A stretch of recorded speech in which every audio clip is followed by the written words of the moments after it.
welcome to my channel. Welcome back, guys.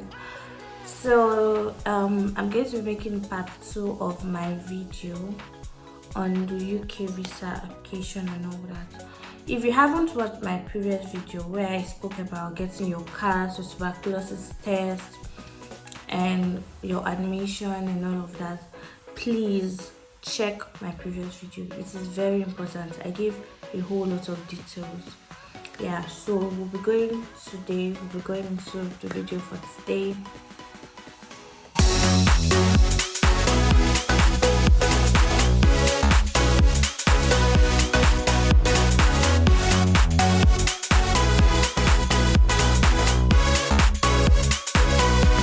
Okay guys, so before I start, I want to say a big thank you to everybody that has watched my video, subscribed to my channel and shared this video.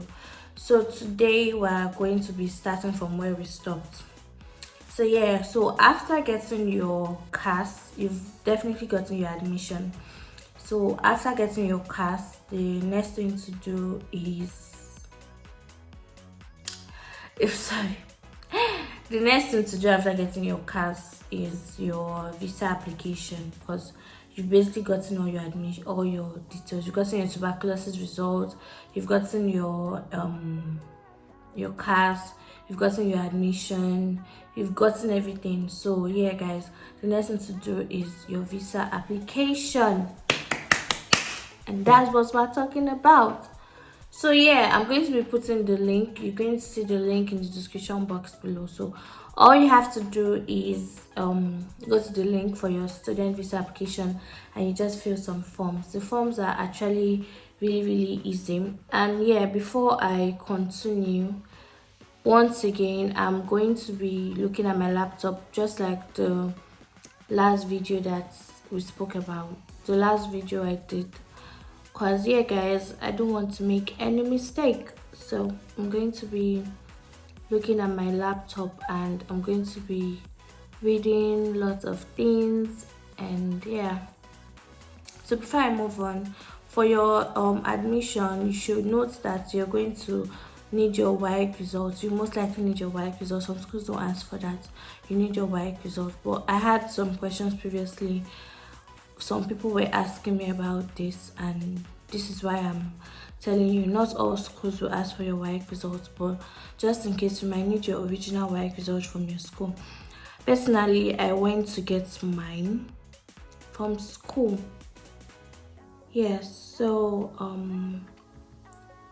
I just want to get some of the questions that you would see when you want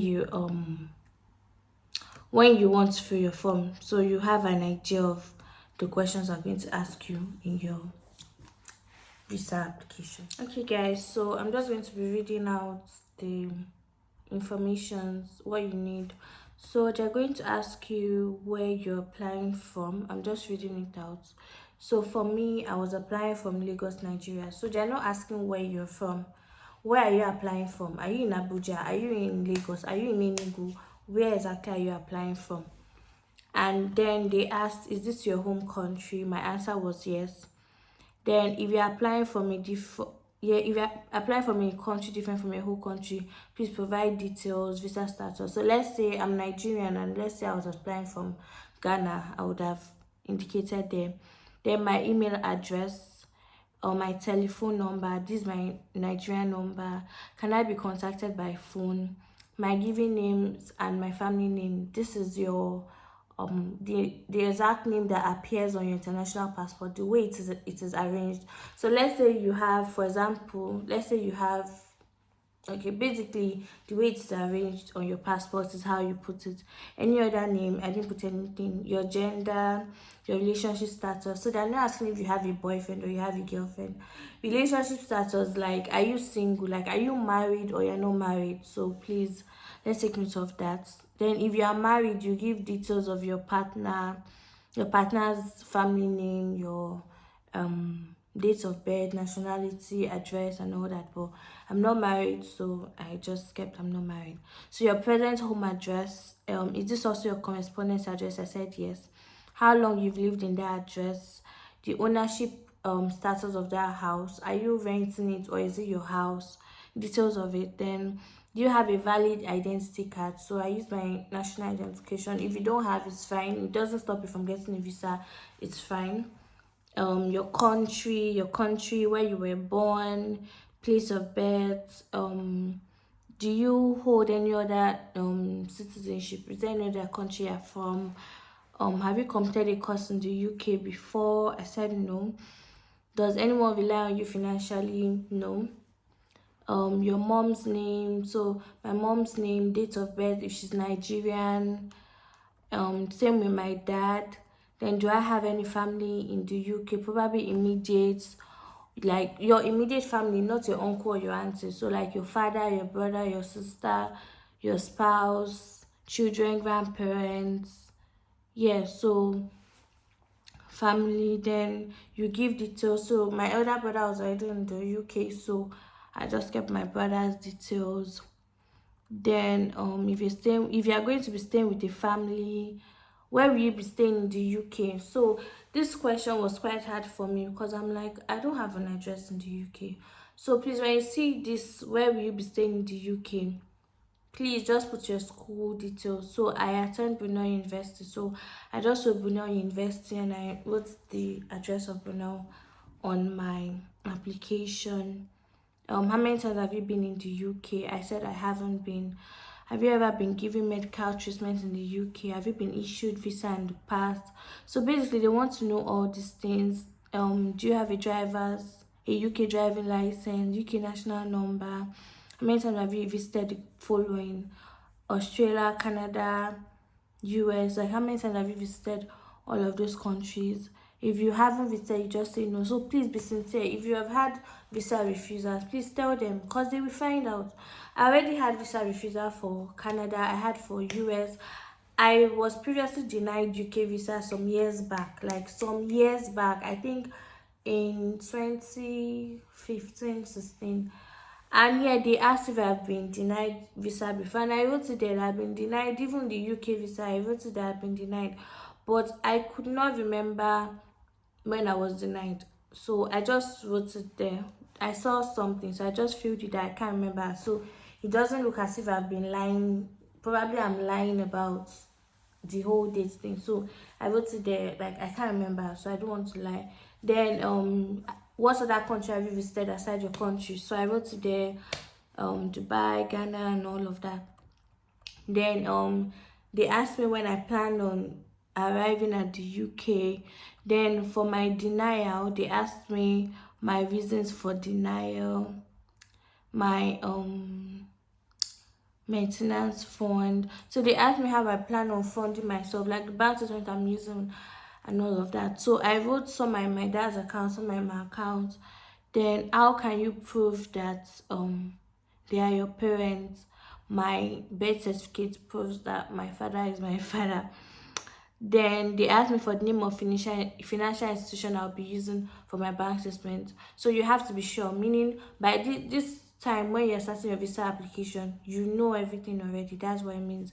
So I wrote Access Bank. My dad is using Access Bank. I'm using Access Bank. So basically, then they asked for previous employment prescription. I was working as an accountant, so I wrote it there.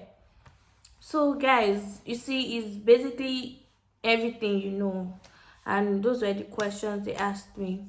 So I filled all of this online, and then the next one, you see the link is down on the description box. You're also going to see a place where they'll ask if you want a self-service or you do it by yourself. So this one is basically if you want, like when you go to the UKVI, if you want them to upload your documents for you or you do it yourself. So I decided to do it myself. So guys, please, when you are doing this, make sure you scan your documents properly. So you are going to see a place to upload your bank statement, you upload your tuberculosis test, upload your certificate, upload everything. Guys, please upload it very well, because I've heard a lot of people didn't get their visa on time because they could not see it wasn't uploaded well. So upload it to the extent that you can see it clearly, like it's very clear, not the one that is really a little bit blurry. So I used my phone to scan, so you scan it and make sure it's very clear so that it doesn't delay your visa application. So you upload these documents, then you pick a date. So this one the whole date thing wasn't an issue. So yeah, for this, the dates they gave me was like 2 weeks, 2 weeks after I submitted. Those were the, not like they gave me the dates, but those were the dates I saw. 2 weeks, in 2 weeks time. And I already calculated how long is it going to take, because I wasn't doing, we have the priority visa appointment, we have the super priority, and we have the super priority. So the priority takes a day or two. The super priority takes like 3 days or a week. I'm sorry, super priority takes a day or two. Super priority takes 3 days or a week. Then priority takes 3 weeks, 2 to 3 weeks. Yeah.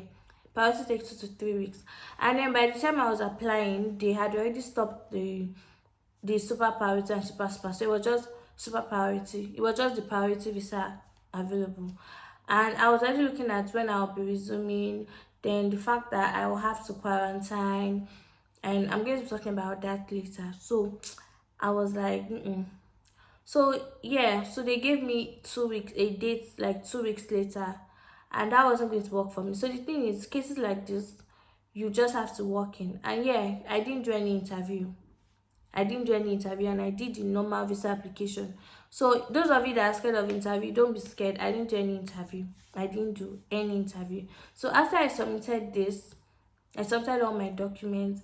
The next day, there are some things that you see that you have to print out. So the dates, I picked the dates too. I picked the date I saw, the nearest date I saw. I picked it. Then I printed it out and I carried it. The UKVI. So basically my appointment was in 2 weeks, but I went the next day. So I just did a walk-in. So I took my ATM card. So when you are going, make sure you take your ATM card. I took 2 of my cards in case one is all working. So there's something they do. There's the walk-in and there's the normal date. So for me now that my date was like in 2 weeks time, I did the walk-in service. So basically they will allow you in, and then when you get in, you use your card to pay. So I paid 52,000. I think 52 or 42,000 naira for walking, just walking.